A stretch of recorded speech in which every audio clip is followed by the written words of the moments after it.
A lot of people think Jesus' parables were just cute little stories with moral lessons. But what if I told you they're actually spiritual codes alive, powerful, and ready to flip a switch in your life today? Yep, today. And the wildest part? Most people read these stories and completely miss the deep power they carry. Jesus didn't tell parables to entertain. He used them to wake people up, break through religious routines, and open the eyes of those living life on autopilot. If you're tired of empty religion, unanswered prayers, or just feeling lost, this video's for you. Because each one of these 14 parables has something to say to you right now. And the one that'll hit you the hardest might be the very one you always overlooked. Here's the deal: once you really get the meaning behind these stories, you start seeing life with new eyes. And once you live them out, you'll walk with more strength, more presence, and way more spiritual awareness. So stick with me till the end, I promise. What you'll hear isn't just information, it's revelation. And maybe today, you'll hear Jesus like never before. Simon looked down on her. That woman, the one people called a sinner, dared to touch Jesus with her tears and perfume. Meanwhile, the Pharisees stood there, all put together, judging her from the outside, not realizing what was going on in her heart. Then Jesus drops the truth: the one who's been forgiven much, loves much. But if you think you've got it all together, you don't even realize how badly you need grace. Isn't it wild how we're surrounded by people who are quick to point fingers but can't admit their own mess? You see it at work, sometimes even in church. Folks who demand perfection from others but can't say I'm sorry when they mess up. True spirituality starts when you realize how much you need God's mercy and choose to offer that same mercy to others. If you're looking for more peace in your life, start with forgiveness. It doesn't have to be some grand gesture. It could be forgiving a relative who hurt you, a friend who ghosted you, or even forgiving yourself. Want to start? Pray for those people. Write a letter even if you never send it. Just the awareness that forgiveness sets you free, that alone changes everything. Some folks have been hearing about God for years, and yet nothing seems to shift. Ever notice that? It's like planting seeds on concrete. Jesus laid it out in the parable of the sower. The problem isn't the seed, it's the soil. Some hearts are hard, some shallow, some choked by anxiety, and some are ready, open, conscious. Maybe someone goes to church, reads the Bible, but still lives in a rush, anxious, distracted, too busy to let the word sink in deep. Real spirituality needs space. It's like tending a plant. Watering it once and forgetting it for weeks won't cut it. Growth takes consistency, intention, and an inner decision to go deeper. If you feel like you're hearing a lot but living little, maybe it's time to soften the soil. Build habits that open your heart, meditate on the Word, sit in silence with God, journal what He's saying to you. Cause when the soil's right, there's no way the seed won't grow. And that leads us straight into something else. Jesus said nobody lights a lamp just to hide it. Sounds obvious, right? But man, we spend so much time hiding from our calling, our truth, the light God placed inside us. Scared of judgment? Yeah, but living dimmed down is way worse. There are people who've met Jesus but are still living like spiritual secret agents. They've got gifts, stories, experiences with God, but they keep it all to themselves. Why? Because they haven't realized yet that being light isn't a label. It's a mission. And that mission isn't just for you, it's to help others see too. Ready for a real challenge? Do something public out of love, film a video, write a post, help someone, and don't hide that you're doing it in Jesus' name. It's not about showing off, it's about showing up. Because when your light shines with honesty, even your critics start feeling the warmth. And that takes us to the next teaching. The Good Samaritan flipped the whole script. While the religious ones walked right past the wounded man, it was the despised Samaritan who stopped, cared, and healed.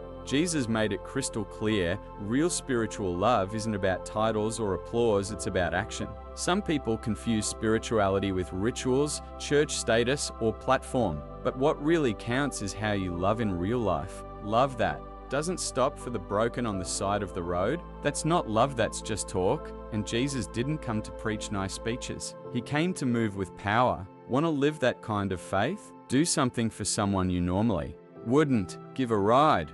Listen to someone you disagree with. Give generously without expecting anything back. That's the kind of awareness that shows you really get what it means to follow Jesus. And speaking of living faith, ever prayed and felt like your words were just bouncing off the ceiling? Yeah, same. Jesus told the story of the persistent friend to prove that real faith keeps knocking.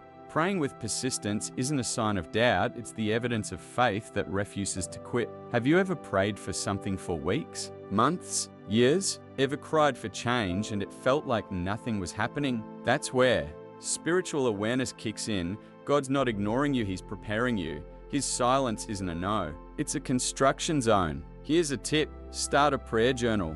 Write down what you're asking, the date, and later jot down when something shifts, even if it's tiny. That builds your spiritual memory. Cause the more you knock, the more your heart syncs up with God's. And sometimes, when you least expect it, He opens the door. The rich fool thought he was winning, full barns, a fat bank account, early retirement plans. But he forgot one thing: his soul. That same night, he died.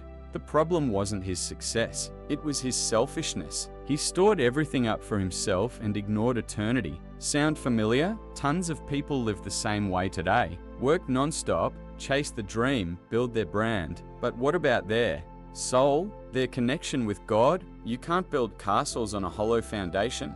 Once you realize life's short, everything shifts. Want to start investing in eternity? Make time for what actually matters. Visit someone lonely. Volunteer. Give generously. Living only for yourself? That's madness, and death exposes that in the end. But when you live with purpose, even death becomes a new beginning. Jesus compared the kingdom to servants waiting for the master to return. Some were ready, some were distracted. And honestly, these days, we're more distracted than ever. Social media, stress, deadlines, all outward. But inward, how's your soul doing? Being watchful doesn't mean being paranoid. It means being aware, waking up and asking, God, what do you want from me today?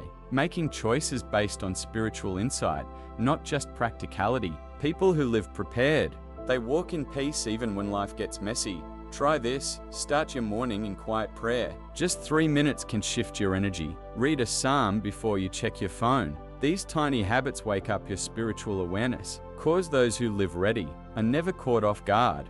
In the parable of the faithful and unfaithful servant, Jesus made something real clear.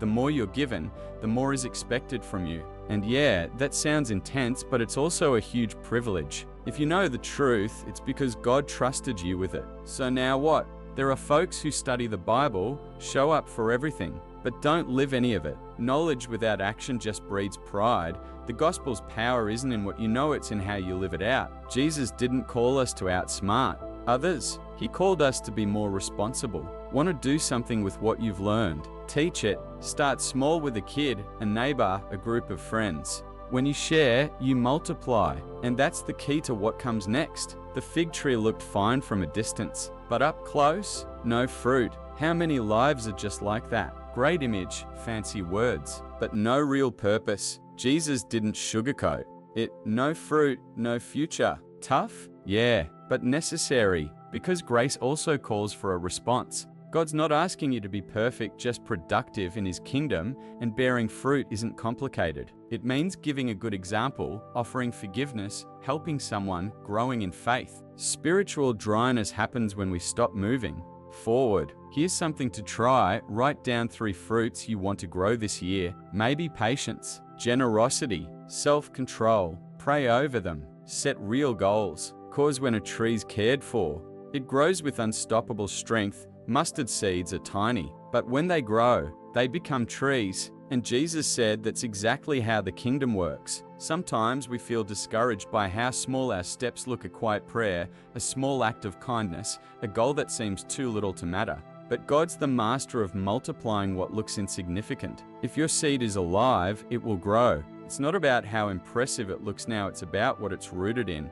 Want to see that growth in your own life? Start small, but stay consistent. Read 1 proverb a day. Pray 5 minutes. Visit someone once a month. That kind of discipline, steady and real, moves mountains. Cause the kingdom doesn't grow loud. It grows deep. Yeast doesn't make noise, but it changes the whole dough. That's how God's kingdom works inside of us. It starts quiet, slow, internal, but it transforms everything. It's not just about changing habits, it's about changing your heart, your mind, your whole awareness. The person who used to be impulsive becomes patient. The one who was selfish starts to give. The one who lived for themselves begins to see others. It's not instant, but it's real. And when the change comes from God, it sticks. Want to experience that for real? Feed your soul with stuff that challenges you. Books like The Crucified Life by Tozer, or even just taking time to read Jesus' parables slowly. The kingdom works in silence, but the fruit makes all the noise. The door is narrow, and Jesus didn't say that to scare us, he said it to wake us up. Lots of folks want in, but they're dragging the world's baggage: pride, vanity, surface level. Faith, getting in, takes a decision. It's urgent, it's real. You can't live a fake faith and hope to fix everything last minute. Life's happening now, and salvation isn't about perfection, it's about surrender. Admitting you need Jesus, choosing to live with awareness and honesty. Here's something powerful. Write out your surrender prayer today. Say it in your own words. Save it. Read it again when you lose your way. Because those who walk through the narrow door, they find freedom. And those who learn to humble themselves. Jesus gave a principle the world hates. If you lift yourself up, you'll be brought low. But if you lower yourself, you'll be lifted up. It's totally upside down from how most people live, but it's exactly how God works. Humility isn't thinking less of yourself, it's seeing yourself clearly. It's knowing everything comes from God, so you don't have to prove anything to anyone. People who walk with Jesus know real strength comes from full dependence on Him. Want a real life application? Listen more than you talk. Serve without expecting praise. Celebrate someone else's win like it's your own. When God decides to honor someone, He does it His way. And guess what? He's still sending out invites to the feast. The banquet was ready, but people started making excuses. One had business, another had family stuff, another was busy with his stuff. So the invitation went out to folks no one expected. Cause when you reject grace, you miss the party. God's still inviting every single day. But so many people are too busy, too distracted, too proud. And here's the truth, that invitation, it won't stay open forever. It's urgent. The kingdom feast is real and it's already started. Maybe God's knocking on your door today. You can accept it right now or give one more excuse. But what if this is the last time He calls? So, let me ask you, which one of these parables hit you the hardest? Which one stirred something in you, made you think twice, or pointed out something you hadn't even noticed? Truth is, God doesn't waste words. If you made it this far, it's because He's trying to shift something inside you, not someday. Today, are you going to keep letting life push you around? Or start living with purpose, with spiritual awareness, with the strength that comes from Jesus? Knowing the truth doesn't help if you don't live it. The kingdom's not just about information, it's about action. So pick one of these parables and live it. Change a habit, shift your attitude, start something new. Don't wait to feel ready. Faith shows up in the day-to-day. And if this hit home for you, smash that like button, drop a comment below with the parable that got to you, and subscribe to the channel so you can keep learning in a way that actually transforms your life. Turn on the bell too, because the next video might be exactly what you need to hear. And hey, when Jesus speaks, He means business.